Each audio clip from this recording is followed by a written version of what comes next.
Advocate Bhudev Mahanandia का अभिवादन स्वीकार कीजिए। साथियों, भारतवर्ष 1947 15 अगस्त रात को आजादी हुआ था और रात में पार्लियामेंट का अधिवेशन हुआ था और हमारा तिरंगा पताका को फहराया गया था और भारत का first prime minister Pandit Jawaharlal Nehru देश के लिए अपना संदेश दिए थे। 70 साल के बाद, 70 ईयर के बाद 1 जुलाई 2017 में दूसरी स्वतंत्रता का ऐलान।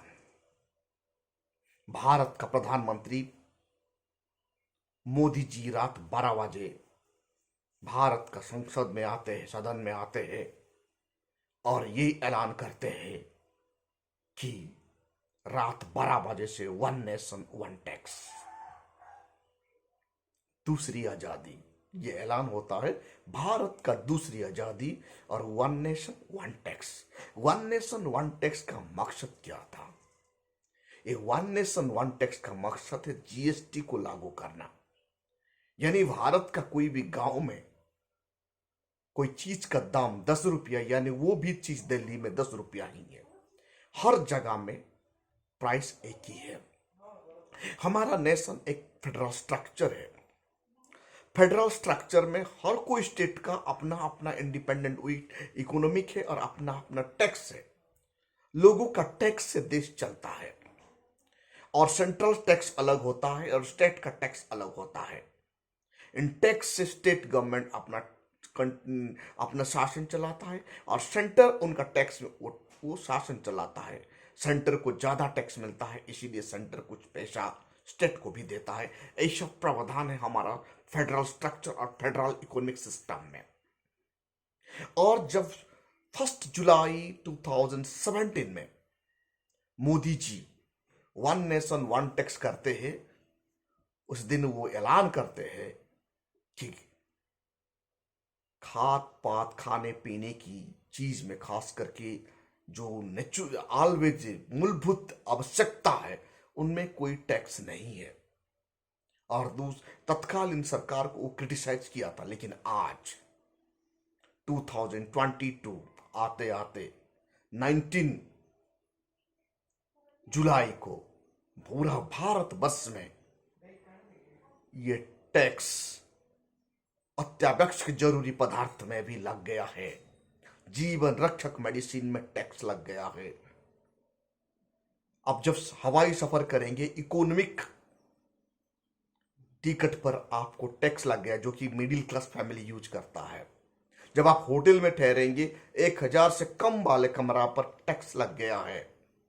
दूध पे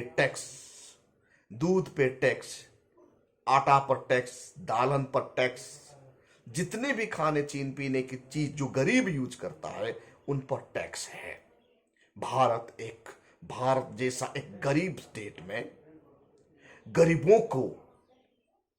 गरीबों से टैक्स वसूलने का मतलब क्या है?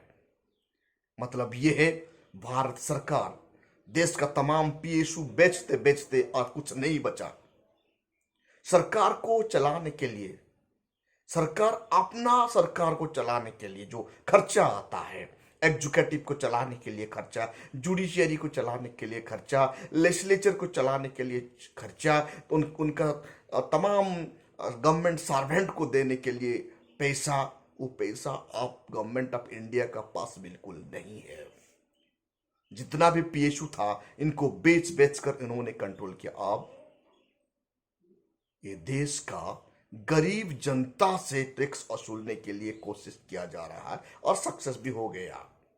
बिल पास भी हो गया, कानून भी हो गया। आज से यानी 19 जुलाई से हर चीज महंगा हो गया है। साथियों, बंच ऑफ थॉट के तहत यह बताया गया है देश का इकोनॉमिक को कैसे कब्जा करना है और लोगों को गरीब बना देना है। जब व्यक्ति गरीब बन जाता है, वो कभी सरकार, शासन, सत्तारूढ़ लोगों के खिलाफ यूनाइटेड हो नहीं पाएगा, क्योंकि वो पेट के लिए लड़ेगा। आज वैसे ही हो गया है। आपका बच्चा जब एजुकेशन जाएगा, एजुकेशन महंगा हो गया है आज से, यानी पेपर में टैक्स, कटर में टैक्स, रबर में टैक्स, अटलास में टैक्स, जितना नोट का कॉपियां आप खरीदेंगे वो भी टैक्स है। इसीलिए आज एजुकेशन भी महंगा आज से हो गया है। उसके साथ मेडिकल में टैक्स, जितना मेडिसिन है, जीवन रक्षक मेडिसिन में टैक्स। जब कोई भी पेशेंट 5,000 का बेड यूज करेगा, उनमें टैक्स। ये सब मिडिल क्लास फैमिली, गरीब फैमिली को ये यूज करना पड़ता है, वो भी टैक्स हो गया है। फार्मर का औजार का ऊपर भी टैक्स। जितने औजार फार्मर यूज करता है, हर कोई औजार पर टैक्स देना पड़ेगा। यानी आज का तारीख में एग्रीकल्चर भी महंगा हो गया है। जब आप एग्रीकल्चर का सामान कोई भी वायर हाउस में रखेंगे, वहां भी टैक्स भरना पड़ेगा। गवर्नमेंट कॉरपोरेट घराने को टैक्स से मुक्त करता है, उनका टैक्स कम, कॉरपोरेट टैक्स कम कर देता है, कर दिया है, और गरीब जनता से टैक्स वसूलने के लिए यह रणनीति है। क्योंकि भारत में 150 करोड़ लोग रहते हैं, इतने लोगों से ये टैक्स डायरेक्टली आप लेना शुरू कर दिया है। और इसका परिणाम क्या होगा? इसका परिणाम यह होगा, गरीब जनता कोई भी सामान खरीद नहीं पाएगा और वो भूखा मर जाएगा। उनका जीवन को बचाने के लिए ही वो खरीदेगा और खाएगा। मेडिकल सेक्टर में टैक्स आ गया तो वो मेडिकल खर्चा भी उठा नहीं पाएगा। देश, हम सरकार, जो सरकार को हम चुनते हैं, उनका ड्यूटी होता है भारत का संविधान आर्टिकल 21 को पालन करना है और लोगों को हित के लिए सोचना है। लेकिन वर्तमान सरकार लोगों का हित के लिए नहीं सोच रहा है। ये खुद का रुतबा को कंटिन्यूटी करने के लिए, अपना खर्चा को मेंटेनेंस करने के लिए, सरकार खर्चा को मेंटेनेंस करने के लिए गरीब जनता से जबरन टैक्स वसूला जा रहा है। भारत जैसे गरीब स्टेट में गरीबों से टैक्स वसूलना कितना जायज है, आप लोग वही सोचिए। साथियों, आप जानते हैं हमारा देश फेडरल स्टेट है। फेडरल स्टेट के नाते वन नेशन वन टैक्स हो गए, यानी हर कोई टैक्स का मोनी सेंट्रल गवर्नमेंट का पास ही जाएगा, जीएसटी का मोनी। और ये मोनी डायरेक्टली केंद्र सरकार कंट्रोल में रखेगा और स्टेट गवर्नमेंट का इकोनॉमिक कमजोर हो जाएगा। और जब सेंट्रल गवर्नमेंट उनका हिस्सेदारी, स्टेट का हिस्से का पैसा नहीं देगा, तो स्टेट में बैठे हुए सरकार, यानी दूसरे पार्टी का सरकार, अपना स्टेट को चला नहीं पाएगा, वो इकोनॉमिकली कमजोर हो जाएगा। ये कहा जा रहा है, ये दिशा किस तरफ बढ़ रहा है, आने वाले वक्त ही बताएगा।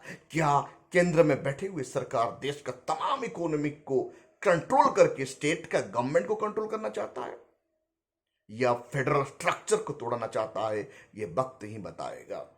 हमारा फेडरल इकोनॉमिक सिस्टम का ऊपर ये आने वाले कल क्या प्रभाव होगा, ये वक्त ही बताएगा। साथियों, ये जो टैक्स आज से लागू हो गया, ये गरीब लोगों के लिए बहुत बड़ा खतरे की घंटी है। बंच ऑफ थॉट के तहत देश का इकोनॉमी को कंट्रोल किया जा रहा है। आज का तारीख में मनुवादियों ने भारत का हर कोई सेक्टर को कब्जा कर चुके हैं।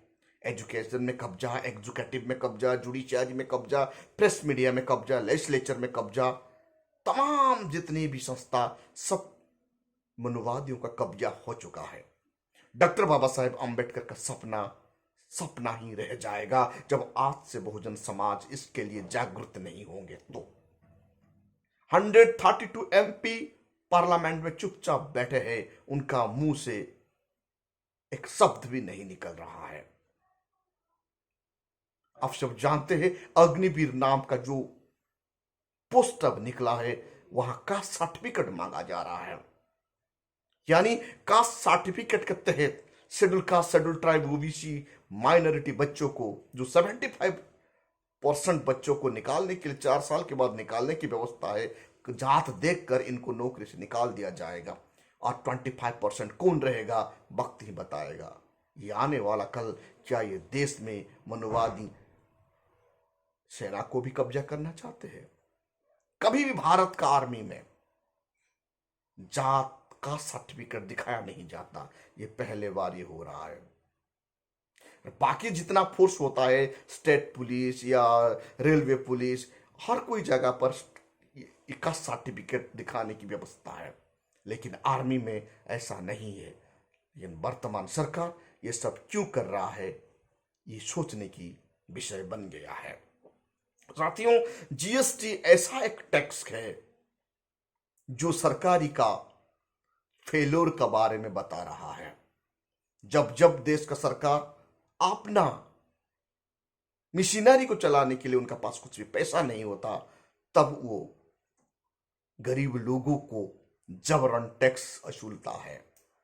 भारत में ऐसा ही हुआ है। आज से यानी 19 जुलाई से ये टैक्स हर जगह में लग गया और कुछ बचा ही नहीं है। ये पैसा सरकार अपना स्टाटस को कंटिन्यूटी करने के लिए खर्चा करेगा, क्योंकि आप बेचने के लिए कुछ नहीं बचा है। अब कौन सा पीओसी बेचेगा? इसीलिए देश को कैसे कंगाल किया जा रहा है, हर कोई सिटीजन को इसके बारे में सोचना होगा। भारत का संविधान का आर्टिकल 19 के तहत हर किसी को बोलने की आजादी है। हर कोई सिटीजन अपना अपना व्यू रखता है, सरकार को क्रिटिसाइज करने के लिए अधिकार है, क्योंकि यही है डेमोक्रेसी का खूबसूरती। जब सिटीजन गवर्नमेंट को क्रिटिसाइज नहीं करेगा तो कौन करेगा? क्योंकि गवर्नमेंट को कौन बनाता है? भारत का सिटीजन ही गवर्नमेंट को बनाता है। इसीलिए भारत का डेमोक्रेसी में आर्टिकल 19 के तहत भारत का संविधान उन्हें यह अधिकार देता है। साथियों, गरीब जनता आने वाला कल टैक्स का बोझ का तले दब जाएगा। ना वो उनका बूढ़ी माँ बाप को हेल्थ चेकअप करवा पाएगा, ना वो उनका बच्चों को अच्छा एजुकेशन दे पाएगा, ना फार्मर अपना खेती में औजार खरीद पाएगा, वो अच्छा एग्रीकल्चर कर पाएगा।